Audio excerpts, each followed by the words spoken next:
Hello বন্ধুরা, সবাই কেমন আছো? বাংলা টিপস অ্যান্ড প্ল্যান চ্যানেলের পক্ষ থেকে আমি রাকিবুল ইসলাম।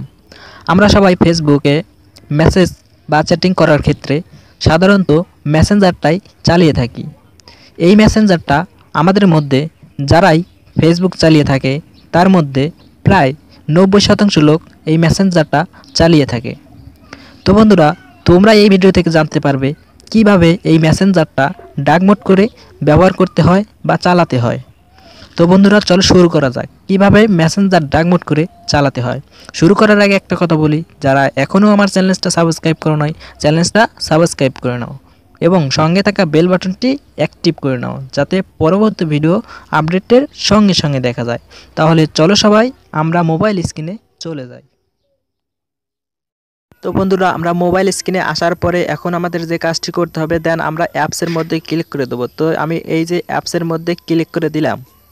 তো অ্যাপসের মধ্যে ক্লিক করে দেওয়ার পর আমাদের মেসেঞ্জারটা কোথায় আছে সেটা খুঁজতে হবে। তো আমাদের মেসেঞ্জারটা কোথায় আছে আমি দেখি। তো এই যে এখানে দেখাচ্ছে আমাদের মেসেঞ্জারটা আছে। তো আমি এখন এই মেসেঞ্জারটা ওপেন করে নিলাম। তো মেসেঞ্জারটা ওপেন করে নিলাম। তো এখন ওপেন করে নেওয়ার পর এরকম দেখাচ্ছে। তো তোমাদেরও মেসেঞ্জারটা ওপেন করে নিলে এরকমই দেখাবে। তো আমরা এটা ডার্ক মোড করে ব্যবহার করব। এর জন্য আমাদের এই প্রোফাইল ফটোতে ক্লিক করতে হবে। তো প্রোফাইল ফটোতে ক্লিক করার পর দেন আমাদের প্রথম যে অপশনটা আছে ডার্ক মোড, তো এই ডার্ক মোড অপশনটা আমাদের ইনেবল করে দিতে হবে। তো এটা আমরা ইনেবল করে দিলাম। একদম সহজভাবে আমাদের মেসেঞ্জারটা ডার্ক মোড হয়ে গেল। তো এখন দেখো কত সুন্দর দেখাচ্ছে। তো এখন যদি এই অবস্থা আমরা যদি কোনো কাউকে মেসেজ করার জন্য বা চ্যাটিং করার জন্য ক্লিক করে নেই, তাহলে আমাদের কিন্তু একদম ডার্ক মোড হয়েই থাকবে। তো আমি একজনকে সিলেক্ট করে নেই।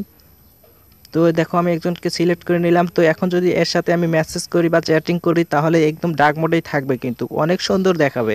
তো আমি একজনকে মেসেজ লিখে দিই একটা কিছু। তো আমি একজনকে হ্যালো লিখে দিলাম, HELLO, হ্যালো লিখে আমি সেন্ড করে দিলাম। তো দেখো আমি হ্যালো লিখে সেন্ড করে দিয়ে দিলাম। তো বন্ধুরা, তোমরা বুঝে গেছো কীরকমভাবে মেসেঞ্জারটা ডার্ক মোড করে চালাতে হয় বা ব্যবহার করতে হয়। এটা খুবই একটা ভালো জিনিস। এটা মেসেঞ্জারটা সবাই চালিয়ে থাকে। তো এই মেসেঞ্জারটা ডার্ক মোড করে চালানো একদম ইজি একটা বিষয়। তো আশা করি ভিডিওটা তোমরা কিছুটা বুঝতে পেরেছো। যদি ভিডিওটা ভালো লেগে থাকে তাহলে অবশ্যই লাইক, কমেন্ট এবং শেয়ার করো। আর বাংলা টিপস অ্যান্ড প্ল্যান চ্যানেলটার সঙ্গে সদা সর্বদা জুড়ে থাকো।